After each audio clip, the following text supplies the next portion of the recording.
Hello everyone and welcome to another episode of Table Talk. Today we're reviewing Hideous Abomination, sent to us by tettix Games. Hideous Abomination is for 2 to 6 players, ages 8 and up, in about 15 to 20 minutes. And then they do have variants to make it easier to play for like 5 and up for younger Kids. Yes. So a little bit about this game. Basically, you're going to be rolling a dice to draw some cards. There's your dice, draw some cards. And trying to assemble an abomination using these body parts? Various body parts, as you can see, of crazy monsters and such. So yeah, that's pretty much the way this game works, and then the idea is trying to complete it and get some points off of it. Yes, the artwork is great. It's hideous. And weird and creepy and... Yeah, so I think it would be a great Halloween game, or like if you're into that kind of spooky art theme. This weird Frankenstein-ish. Very Frankenstein. We want to show the box? Sure. Like, so this is the inside of the box. There, get some light. Yeah, there we go. As you can see, inside the box has an abomination in there. Held together by some bolts and string and craziness. So I like the artwork. Do you? Yes. I mean, it's thematically it works. You're trying to make a hideous abomination, so yes, it's hideous. Okay. But yeah, it's just some of it is a little off-putting. Oh, yeah, it can be. Okay, well, let's go into components. I think quality components are very good. Good cards. The dice is very interesting. It's like not flat, it's pointy.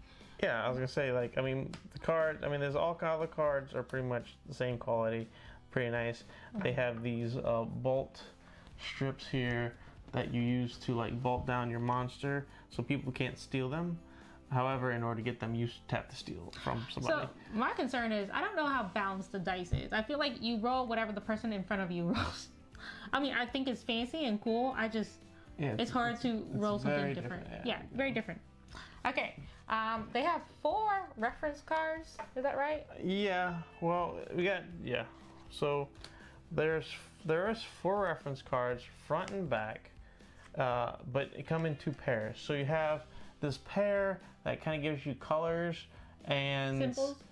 No, not even symbols. It's just textures. Of the things to help, I guess, for color blindness kind of thing. Yeah, I guess so. So like, all the teals are either going to be tentacles or spots. Let's see, we have purple or veins and holes. It might help, but like when you look at these body parts, it's really hard. I feel like a colorblind person would have trouble figuring out the color, even though they have texture. Like the teal, green, and blues. Yeah, like versus the It's nice to know all the colors, but I think it's hard for me sometimes to distinguish the blue and the purple. So which is like I said, I think that's why they have the kind of the textures to help with that. But here is a rainbow of the colors, and then all the different body parts, and then on the other side is the actions. The die results.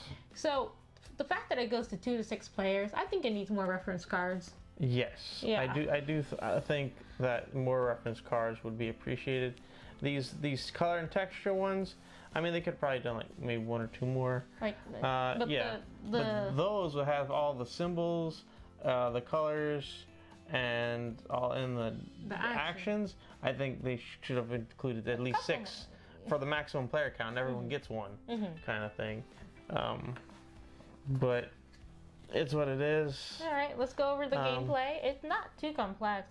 It's very easy. No, but like she mentioned at the top of the episode, they do have it simplified rules for younger people. Younger kids. So yeah, I guess this is I'll kind of explain more in detail how things work. Is one of the die results is awards. So you flip over more possible end game scoring things. Because it'll be like, having the most ears or most horns or something like that. Oh yeah, I got the ears over here. So, and they do have extra cards for ties. It's friendly ties. Friendly ties. And you know, the rolling the dice, you add more of those into the game, which is fine. For a simpler age group, you basically remove the rewards entirely, but you still play with the concept of having 3 discard piles that people can draw from, as well as 2 normal draw piles that you can kind of play on each other's as well, which is normal gameplay. And then even simpler for even younger kids, like the 5, which is the minimum, is basically you just draw off the top of the deck. There isn't really choices there, and you just try to build your monster as fast as possible. Yeah, it just takes out components of the game. Yes. Or certain effects, because there's no dice or anything like that. And this game is more like a take that game. It can, like, a normal game, yes, it does have some take that element of playing on your opponents. You can steal yeah, there's stealing, but yeah, playing the opponents, which is way to kind of ruin their count of things, or possibly keep the game going, because they might be like, oh, they only need 1 more piece to end the game. I'm going to add something that, like a junction essentially, that adds 4 other connection pieces, and it's going to take them a minute to fill that up. So the replayability, I find, so we have the 2nd edition that includes 2 expansions. It includes the robots and rock. And I find that helps a lot with the replayability, plus the different awards. So, you know, you could flip different awards, and that would change up the game a little bit for like what body parts you're looking for. But I feel like base game without those expansions, it's not a lot of replayability in my opinion. Yeah, I think the awards coming out helps replayability, but you always start with the same 3. Yes. Which is the grand ones that are worth 3 points versus the ones that come out during the game worth 2 points.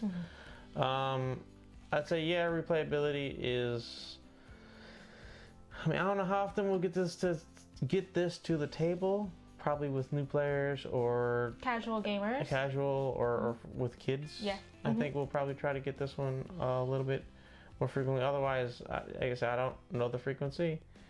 Yeah. And I don't think it's too hard either. Okay, so what is your rating of this game? My rating of this game is, I think, based on the replayability and simplicity of it, play it, because it's, like I say, I think it's easy to jump in and kind of figure out what's going on. It's mostly roll the dice and play a card. But yeah, I'd say play it. Okay, so I say buy it if you are a casual gamer or you have kids.